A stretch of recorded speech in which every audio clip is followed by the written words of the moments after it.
naš drugi gost je gospod Mužič, direktor marketinga podjetja. Gospod Mužič je hkrati tudi urednik modni urednik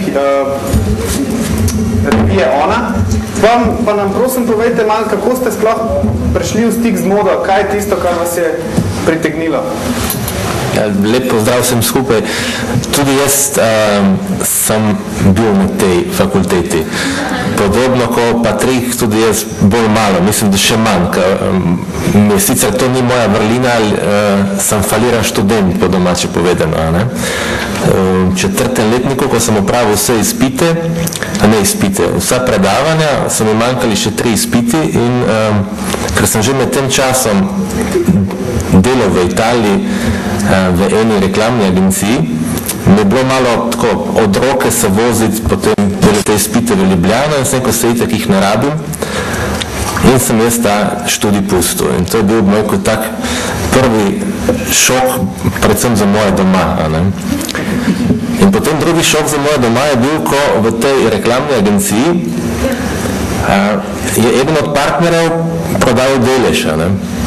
In jaz sem tisti delež odkupil brez denarja in se zapufal. In potem doma enostavno nisem uspeli razumeti, kako je mogoče, da ti hodiš nekaj v službo in namesto dobi plače še moraš plačati.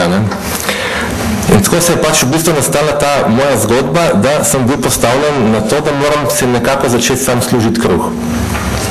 In v tej reklamni agenciji na začetku smo delali vinske etikete, pa zato, ker je bila to Italija, pač modna država, smo delali tudi preko te mode in sem imel priliko, da pač sem spoznal prvega fotografa družine Benetton. To je en Orio Frasetto in tako danes že zelo star gospod, ki v bistvu bil neke vrste moj mentor, ne samo v poslovnem smislu, predvsem v življenjskem. In kar sem se jaz od njega najbolj naučil, to je rekel, viš, kaj sploh ne se ozirati na to, ali kaj delaš in kaj ne delaš. Zdaj si še mlad, ti moraš polniti tvojo malho. Polniti tvojo malho z izkušnjami. Samo glej, kaj se dogaja okoli tebe, črpaj in polni to malho. Ker bo še enkrat zalaufal tisti res ta pravi biznis.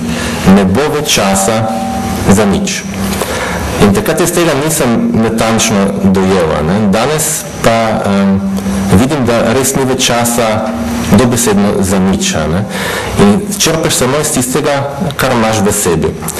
In v bistvu moda je meni bila pisana na kožo prav zaradi tega, ker je tako zelo impulzivna in zelo neka stvar, ki jo moraš čutiti.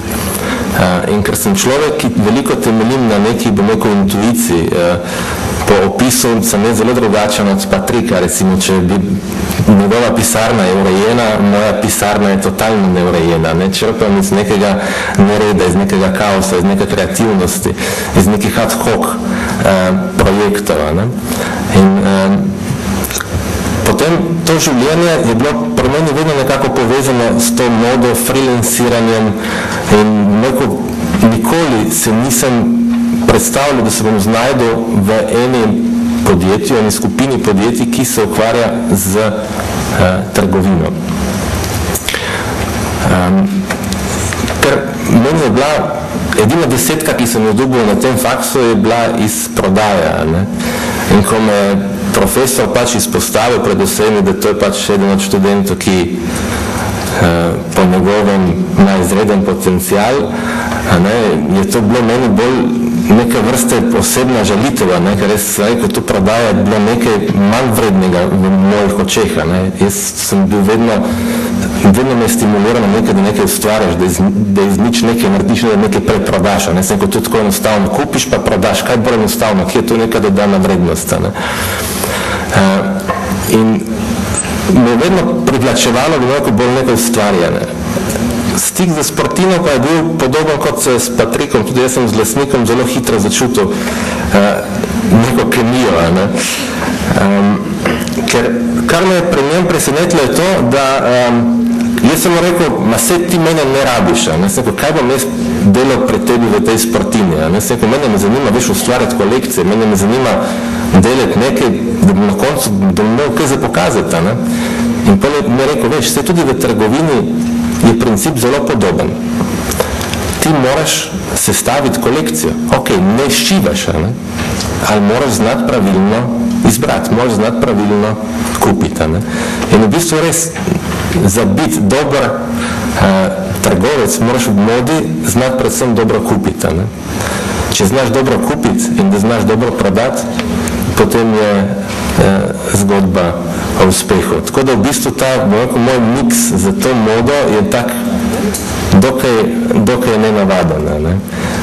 In potem še to pisanje za modo, pa spremljanje mode, tako da moda mi je dejansko en način življenja bolj kot en poklic. Med najnim, vemo, da ste modni urednik revije Ona, med najnim pogovorom malce prej ste omenili, da pišete en zelo zanimiv članek, vsaj z zelo udarnim naslovom. Nam lahko mogoče poveste kaj več? To je malo vezano na to, sicer to ni prav, da govorimo v tem prostoru. Ne?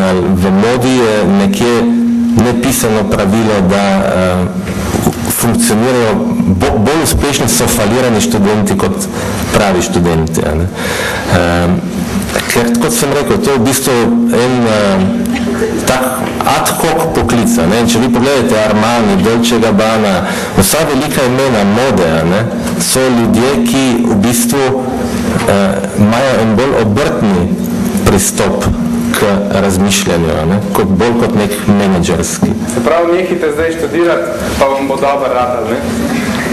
Pa preden še preidemo v bistvu, mogoče vi podobno kot poznamo menedžera Jankoviča, svoji družini ni dovolj kupovati pri konkurenci. Zdaj sicer ne vem, kako je, če to še velja, po pripetljajih, a vi tudi kupujete samo v sportininih trgovinah, ali zaidete še čez cesto?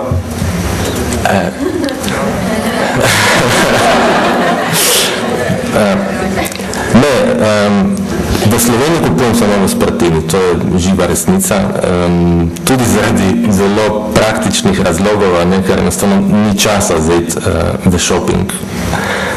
Drugače pa se zelo veliko oblačim v tujini, ker pač jaz imam nekje 10 do 12 enih takih, bom rekel, inspiracijskih potovanj po svetu, da malo spremljaš, kaj se okoli tebe dogaja in potem že z neke profesionalne deformacije hodiš po trgovinah, spremljaš in potem jasno, ko pomiriš in dobiš neko stvar v roke, v katero se zaljubiš, potem kupiš. Gospod Zupančič, kaj pa vi, odkar ste postali direktor, boste samo v Sportini kupovali, vas zamika še kakšna druga? A sploh obstaja kakšna druga? A sploh je opcija? Ni opcija. Zadeva je taka, moram reči, da do zdaj praktično sem vedno nosil veliko obleke. Tako da zdaj od 1. januarja naprej me nekak sodelavci navajajo na to, da ne neham že obleke nositi, pa naj se najbolj modno oblačam. Tako da se trudim, danes sem že najbolj modno oblečen.